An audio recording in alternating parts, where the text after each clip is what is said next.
Good morning. UPSC zone में आपका स्वागत है। आज की क्लास में हम देखेंगे कि यूपीएससी में आपको आंसर कैसे लिखना है। इसके लिए मैंने एक कॉपी चूज की है। ये कॉपी है कंचन कुमार कंडपाल सर की, जो 2016 बैच के आईपीएस है। इनकी यूपीएससी में 263 रैंक थी और इस समय शायद ये नागालैंड कैडर के आईपीएस है। ठीक है, आप ये देखेंगे ये कॉपी जो है डेट इस पे पड़ी है 23/8/2016 में लिखी गई है। किस सेंटर पे? मुखर्जी नगर सेंटर पे। ठीक है, तो इसके लिए मैंने जो कॉपी चूज की है ये है पॉलिटी की copy, I mean GS paper 2, जिसमें आपको आईआर भी आता है, पॉलिटी भी आती है और भी सब्जेक्ट आते हैं। तो यहाँ पे हम देखेंगे ये पॉलिटी का क्वेश्चन है जो विधान परिषद से संबंधित है। हालांकि हमारा मेन टारगेट ये नहीं कि मैं आपको पॉलिटी पढ़ाऊँ, यहाँ पे मेन टारगेट है मैं आपको ये बता पाऊँ कि आप किस बातों को केयर करेंगे आंसर लिखते वक्त। ठीक है, सबसे पहली चीज़ क्या होती है कोई भी आंसर जब लिखना होता है, वो पहली चीज़ ये है कि हम क्वेश्चन को बहुत अच्छी तरीके से समझ पाएँ। अगर हम क्वेश्चन को समझ पाते हैं तो उसको सही तरीके से एक्सप्लेन कर पाएंगे, और अगर नहीं समझ पाते हैं तो वो पूछेगा कुछ और हम जवाब कुछ और देंगे, फिर उसमें भटकाव की स्थिति उत्पन्न हो जाती है। ठीक है, अगर एक बार भी आपका पैराग्राफ भटक गया अपने ट्रैक से तो आप उसको वापस नहीं ला पाएंगे। कारण क्या है उसका वापस ना ला पाने का? उसका कारण ये होता है यूपीएससी में कभी भी आपको 500, 800, 1000 वर्ड में आंसर नहीं करने होते हैं। जब भी करने होते हैं या तो 150 वर्ड में, या तो 200 वर्ड में, या तो 250 वर्ड में। वो क्वेश्चन टू क्वेश्चन वेरी करता है, राइट। अब मैक्सिमम आपको 250 वर्ड में लिखना है। अगर आप भटक गए एक पैराग्राफ या दो पैराग्राफ, तो दो या तीन पैराग्राफ होता तो आप फिर ट्रैक पे नहीं ला पाएंगे। इसलिए सबसे पहली बात जो होती है कि हम क्वेश्चन को समझ पाएँ, उसके लिए क्या करना है कि क्वेश्चन को 2 बार पढ़ना है अच्छे से, और क्वेश्चन को डिवाइड करना है कि ये कितने पार्ट में है, इसका आंसर कितने पार्ट में किया जाना है। ठीक है, अगर मैं पर्टिकुलर इस क्वेश्चन की बात करूं तो आप देखेंगे ये क्वेश्चन यहाँ से स्टार्ट होता है, सॉरी, आप देखेंगे ये क्वेश्चन यहाँ से स्टार्ट होता है। क्वेश्चन क्या है? राज्य विधान परिषदें महंगी और अनावश्यक विधायी उपांग है। देखिए पहला पार्ट यहाँ फिनिश हो जाता है। ठीक है, दूसरा पार्ट क्वेश्चन का कहाँ से स्टार्ट होता है? यहाँ से। इसमें क्या लिखा हुआ है? इस संदर्भ में विधान परिषदों की उपयोगिता की जांच करें। ये यहाँ पे दूसरा पार्ट फिनिश हो जाता है। यहीं से तीसरा पार्ट स्टार्ट होता है। इसमें क्या है? इसके अतिरिक्त इनके सृजन व उत्साधन के प्रक्रियात्मक पहलुओं पर टिप्पणी कीजिए। देखिए आपको लग रहा है ये एक क्वेश्चन है, बिल्कुल ये एक क्वेश्चन है, इसमें कोई डाउट नहीं है। बस इस क्वेश्चन के 3 पार्ट हैं। अगर इस बात को आप नहीं समझ पाएंगे कितने पार्ट है तो आप लिख नहीं पाएंगे। कारण क्या है कि आप या तो बता देंगे विधान परिषदें क्या होती हैं, इसके बनाने के प्रोसेस क्या है, या इसके ख़त्म करने के प्रोसेस क्या है। आपको एक सिस्टमेटिक वे में जवाब देना है यहाँ पे। देखिए यूपीएससी, आपको लगता होगा आपके पर्सनालिटी जो टेस्ट होता है वो इंटरव्यू में होता है, ऐसा बिल्कुल भी नहीं है। यूपीएससी इनडायरेक्ट वे में आपकी कॉपी को देख करके अंदाज़ा लगा लेती है कि आपका व्यक्तित्व कैसा है। कॉपी में बहुत ज़्यादा गंदगी है, या बहुत ज़्यादा कट पिट हुए हैं, या फिर आप एक सिस्टमेटिक वे में किसी क्वेश्चन का जवाब नहीं दे पाते हैं, तो वो एक निगेटिव इम्पैक्ट डालता है, राइट। तो मैं यहाँ बता दूँ 3 पार्ट हो गए। तो सबसे पहले किसी क्वेश्चन में क्या करना होता है, एक छोटा सा आप ब्रीफ इन्फॉर्मेशन किसी क्वेश्चन के बारे में, या कोई किसी संस्था के बारे में पूछा उसके बारे में हमें देना होता है, फिर उसकी जाके मेन बॉडी लिखनी होती है। आप यहाँ पे देखेंगे एक ब्रीफ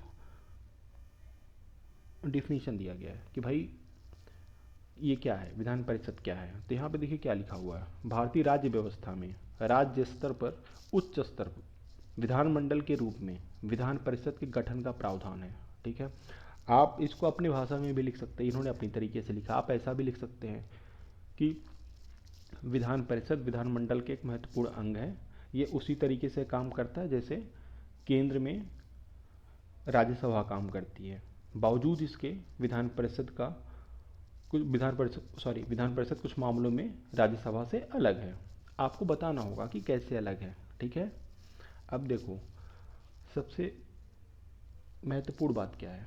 महत्वपूर्ण बात यह है कि आप सही तरीके से अनुच्छेदों का प्रयोग करें, जगह जगह पे जो इन्फॉर्मेशन होती है उसको डालें, जिससे आपके जो जवाब होते हैं उसमें एक वजन आए। जैसे क्या इन्होंने लिखा है कि इसे अनुच्छेद 169, अगर ये आप नहीं डालते हैं तो आपका जो आंसर होगा बहुत हल्का हो जाएगा। ठीक है, इसके डालने से एक वजन आएगा आंसर में। देखिए संविधान का अनुच्छेद 169 संसद को यह अधिकार देता है कि वह किसी राज्य के प्रस्ताव के आधार पर विधान परिषद का गठन करे। ठीक है, इसके बारे में हमने बता दिया। फिर देखो इसमें पहला पार्ट कंप्लीट हो गया, सृजन व उत्साधन। ठीक है, एक सेकंड, यहाँ पे देखिए, यहाँ पे क्या लिखा हुआ है, इसके सृजन व उत्साधन, लास्ट में क्या लिखा है, सृजन व उत्साधन के प्रक्रियात्मक पहलू पर टिप्पणी कीजिए। देखिए इसमें क्या लिखा हुआ है कि इसका निर्माण कैसे होता है, राज्य विधानसभा द्वारा विधान परिषद के निर्माण का प्रस्ताव। ठीक है, सबसे पहले विधानमंडल क्या होता, विधानसभा द्वारा एक प्रस्ताव पारित होता है संसद के लिए। देखिए यहाँ से एक प्रस्ताव पारित हुआ, संसद को गया, यहाँ पे सामान्य बहुमत से। देखिए ये बात आपको पता होनी चाहिए कि ये सामान्य बहुमत से पारित होता है या फिर पूर्ण बहुमत से, विशेष बहुमत से, जो भी चीज़ें, आपको ये इन्फॉर्मेशन सही पता होनी चाहिए, तभी इन्होंने देखो लिखा है सामान्य बहुमत से। ठीक है, अगर यहाँ विशेष बहुमत कर दोगे तो ये गलत हो जाएगा। ठीक है, फिर कहाँ जाता है, राज्य विधानमंडल के पास एक नोटिफिकेशन जारी होता है, फिर यहाँ से विधान परिषद का निर्माण हो जाता है। ये एक प्रक्रिया हो गई, ये टोटल एक प्रक्रिया हो गई। ये प्रक्रिया आप अपने तरीके से फ्लो चार्ट बना के बता सकते हैं। ठीक है, अगर आप फ्लो चार्ट बनाएंगे तो आपके लिए प्लस पॉइंट होगा। ठीक है, अब आगे बढ़ते हैं। देखो यहाँ पे एबॉलिशन की बात मैंने किया था, यानी कि उत्साधन लिखा है ना, विधान परिषद के उत्साधन के लिए भी यह प्रक्रिया दोहराई जाती है। आगे देखिए, इन्होंने समझा दिया कि कितने राज्यों में विधान परिषद है, उनके बारे में बता दिया। ठीक है, यहाँ 9 राज्य है, हालांकि अभी चेंज हो चुका है, जैसे कश्मीर में नहीं है। ठीक है, ये बातें आपको इन्फॉर्मेशन जो है वो करंट अफेयर से मिल जाएंगी, किस राज्यों में है, किन किन राज्यों में नहीं है, वो बदल रही हैं या फिर कम हो रही हैं। ठीक है, ये इनकी प्रासंगिकता क्या है, उपयोगिता एवं प्रासंगिकता। ठीक है, तो ऊपर आप क्वेश्चन में देखे होंगे कि वहाँ पे पूछ रखा था कि भाई उनकी उपयोगिता क्या है, प्रासंगिकता क्या है। इन्होंने यहाँ पे बता दिया है कि विधान परिषद के सदस्यों में शिक्षकों, स्नातकों और विशिष्ट क्षेत्रों की प्रतिभाओं के स्थान मिलने के कारण विधानमंडल का रूप व सोच बहुआयामी बनती है। देखिए आपको बताना है कि भाई कुछ लोग समाज में ऐसे होते हैं कि जो बहुत अच्छा कर सकते हैं राजनीति में आने के बाद, लेकिन उनके साथ एक समस्या होती है, उनका एक जनाधार नहीं होता, या फिर वो सोसाइटी में उतनी पकड़ नहीं रखते हैं, लेकिन बावजूद उसके वो एक अच्छे पॉलिटिशियन बन सकते हैं, अपने शिक्षा के क्षेत्र में या किसी भी क्षेत्र में एक अच्छा काम कर सकते हैं। देखो इन्होंने बता दिया ना, जैसे कोई एक टीचर होता है, ठीक है, जिसे यहाँ लिखा है शिक्षक, यहाँ पे एक स्नातक लिखा है, या विशिष्ट क्षेत्र कुछ भी हो सकता है, जैसे खेल हो गया या फिर बॉलीवुड से हो गया, आई मीन फिल्मी दुनिया से हो गया कोई, तो वो जो कोई शिक्षक है तो वो एक शिक्षा के बारे में बहुत अच्छी पकड़ रखेगा।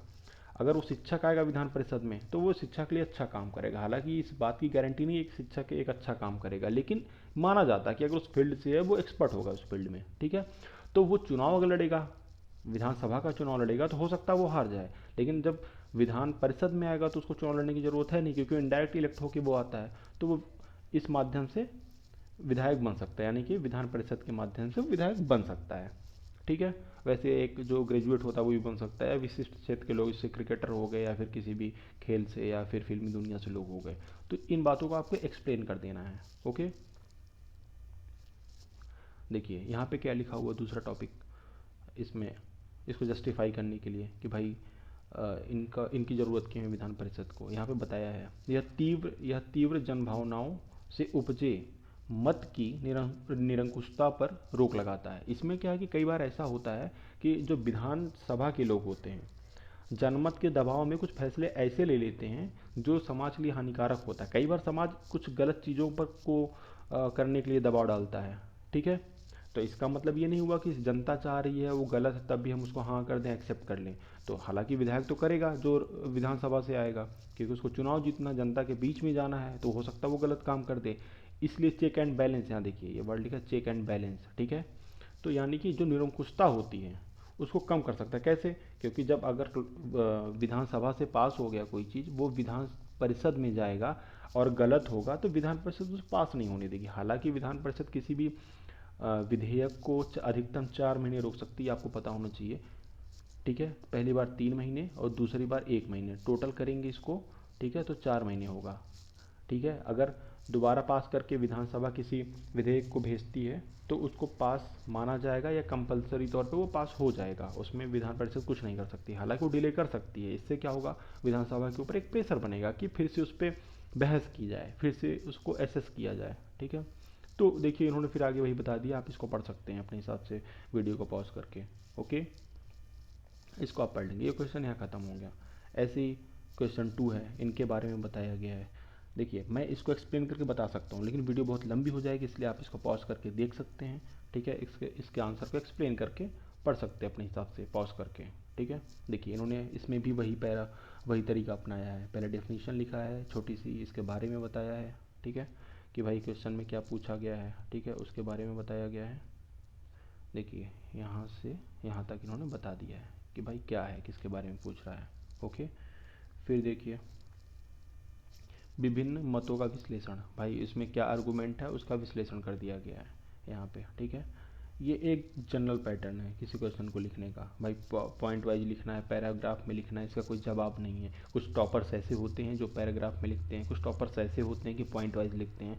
हालांकि कई बार ये क्वेश्चन टू क्वेश्चन वेरी करता है कि किसको पॉइंट वाइज लिखना है, किसको पैराग्राफ में लिखना है। जैसे आप एथिक्स लिखेंगे तो एथिक्स में कुछ क्वेश्चंस ऐसे होंगे आप पॉइंट वाइज नहीं लिख सकते, आपको पैराग्राफ में लिखना पड़ेगा। ये आपको अपने एक्सपीरियंस से सीखना है, बार बार प्रैक्टिस करना है, ये आपको खुद सीखना है। हाँ, लेकिन जहाँ पे कोशिश करिए संभव हो बुलेट पॉइंट बना के लिखिए, पॉइंट वाइज लिखिए। उससे क्या होता है कि जो एग्जामिनर होता है उसके लिए आसान हो जाता है किसी चीज़ को एसेस करने का, किसी चीज़ को समझने का। ठीक है, हाँ, दूसरी चीज़ ये है कि आपको बिल्कुल साफ साफ लिखना है। ठीक है, शब्दों के बीच में दूरी मेंटेन रखनी है।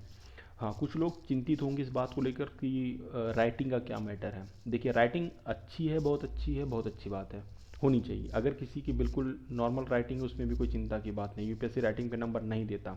बस इस बात को आपको ध्यान में रखना है कि कभी भी आप ऐसा न लिखें कि कोई थर्ड पर्सन ना पढ़ पाए। आप साफ साफ लिखें, थोड़े बड़े वर्ड शब्दों में लिखें, क्योंकि जो कॉपी चेक करते हैं वो कोई 30 या 35 साल का इंसान नहीं होता। वो जब भी होंगे कोई प्रोफेसर होंगे। ठीक है, उनकी उम्र एटलीस्ट होगी 55 साल, 60 साल, उससे ज़्यादा भी हो सकती है, 2-4 साल कम भी हो सकती है, लेकिन ये मान के चलिए उनकी एवरेज एज जो होती है 50, 45, 50, 60 ऐसी होती है। तो उनकी जो दृष्टि होती है वो कमज़ोर हो जाती है। तो इसलिए इन बातों को ध्यान में रखिए कि आप साफ लिखिए। वो आंखें ऐसे करके नहीं देखेंगे कि चश्मा उठाकर, चश्मा नीचे करके, चश्मा ऊपर करके, उनको कुछ नहीं पड़ी है। कि बहुत ध्यान से टाइम दे करके आपके क्वेश्चन को देखें। अगर आप साफ लिखे हैं तो वो अच्छे से देख पाएंगे, समझ पाएंगे और आपको नंबर देंगे। इस बस इतना ही ध्यान रखना है कि साफ साफ लिखना आपको। हाँ, मात्रात्मक अशुद्धियाँ नहीं होनी चाहिए। ठीक है, थोड़ी मोड़ी कभी हो जाती है, ठीक है, वो एक्सेप्टेबल है, लेकिन आप जहाँ छोटी लगानी वहाँ बड़ी लगा रहे हैं, जहाँ बड़ी लगानी वहाँ छोटी लगा रहे हैं, इस तरीके की गलती नहीं होनी चाहिए। ठीक है, ये क्षम में है बिल्कुल। आगे बढ़ते हैं हम। देखिए जहाँ पे संभव हो वहाँ पे आप जहाँ पे संभव हो वहाँ आप तुलनात्मक रूप से लिखिए। ठीक है,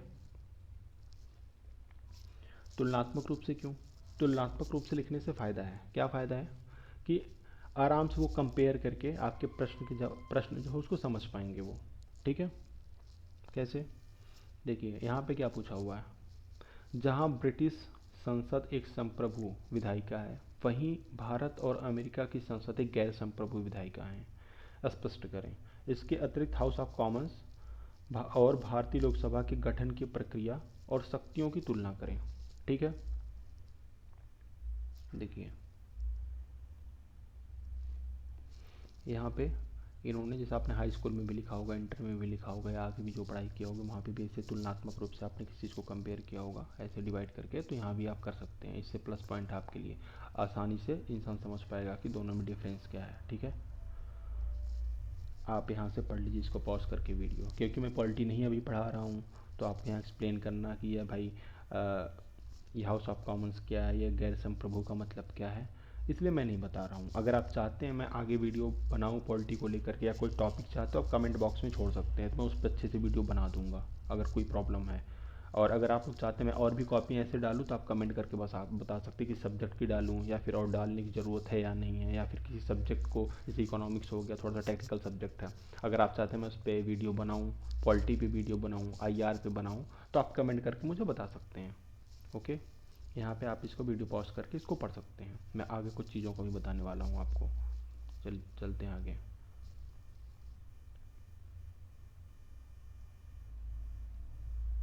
देखिए बुलेट पॉइंट बना के कैसे लिखा हुआ है। मैं जो आपको बताना चाह रहा हूँ वो आगे है, जस्ट वेट। मैं धीरे धीरे इसलिए बढ़ा रहा हूँ जिससे ये होगा कि जो पॉज करके पढ़ना चाहे वो पढ़ सकता है। ठीक है,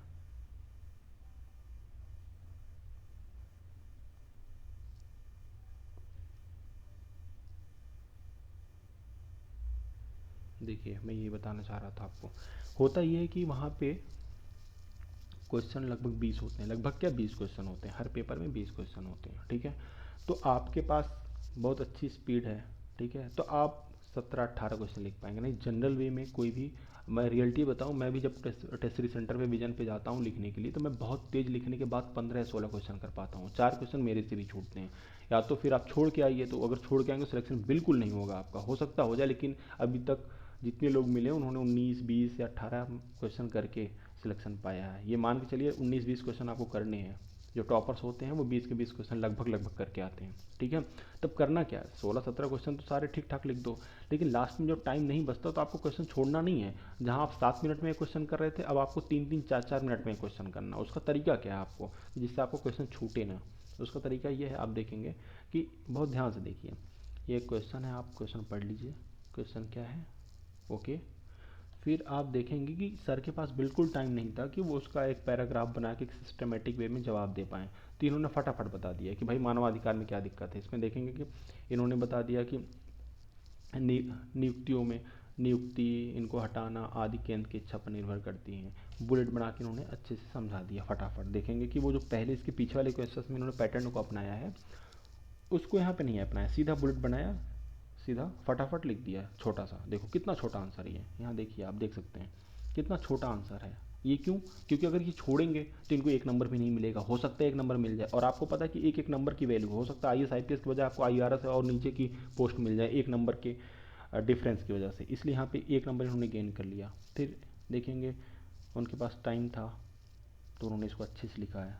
अब कुछ लोग ये सोच रहे होंगे सर ये कैसे हो गया कि इधर पीछे वाले क्वेश्चन में टाइम नहीं था, आगे वाले क्वेश्चन में टाइम था। कि भाई ऐसा हो सकता है ना कि आपको जो पहले क्वेश्चन आ रहा पहले कर लिए, जो नहीं आ रहा था किसी कारण वजह से आपने छोड़ दिया, उसको बाद में किया होगा जब टाइम नहीं था। तो यहाँ पे वही हुआ है, ये आगे वाला क्वेश्चन पहले कर लिया होगा सर ने और ये बाद में किया होगा, तो ये कोई इशू नहीं है, ठीक है।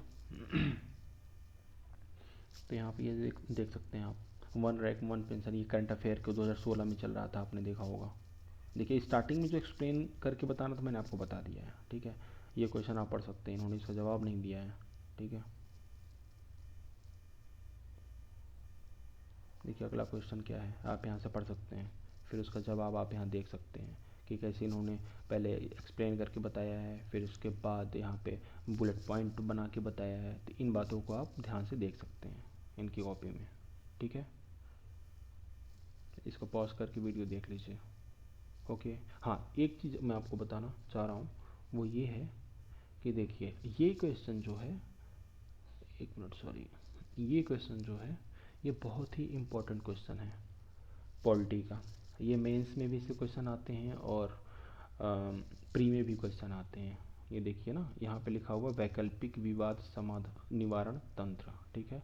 इसको इंग्लिश में क्या बोलते हैं, ADR, ठीक है। तो एक सेकंड, हाँ, तो आप यहाँ से इसको पढ़ सकते हैं एक्सप्लेन। अगर किसी को चाहिए कि मैं वीडियो बनाऊं पॉलिटी पे, या किसी को किसी टर्म में प्रॉब्लम आ रही है तो मुझे कमेंट करके बता देगा कि मैं ADR पे वीडियो बना दूं या फिर किसी और टॉपिक पे, तो आप बता सकते हैं, कोई वो इशू नहीं है ना। हाँ एक चीज़ और बता दूं आपको मैं कि देखिए यहाँ पे कोर्ट्स के बारे में लिखा गया, तो देखिए यहाँ पे इसे ग्राम कोर्ट क्या इन्होंने समझा दिया दो दो लाइन में। तो आपको बहुत बड़े में नहीं जाना एक्सप्लेन करने, क्योंकि वहाँ टाइम नहीं होता और जगह भी नहीं होती। मोबाइल कोर्ट के बारे में 2 लाइन में बता दिया, लोक अदालत के बारे में 2 लाइन में बता दिया।